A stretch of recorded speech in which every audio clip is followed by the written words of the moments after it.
শোনা, আগেকার দিনে চিঠিতে প্রেম হতো। হ্যাঁ, তা অবশ্য হতো। সেই সময় একটা ছেলে একটা মেয়েকে ভীষণ ভালোবাসতো। বাহ, মেয়েটাও ছেলেটাকে খুব ভালোবাসতো। স্বাভাবিক।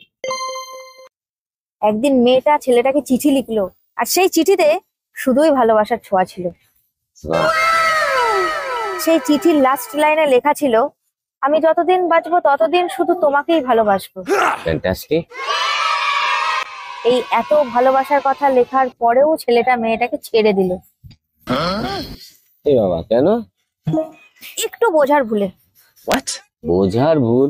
কি মেয়েটা বাংলা লেখায় কোনো মাত্রা ব্যবহার করতো না, ব্যাপারটা কি? তাই ছেলেটা ততদিনকে 33 দিন ভেবেছিল।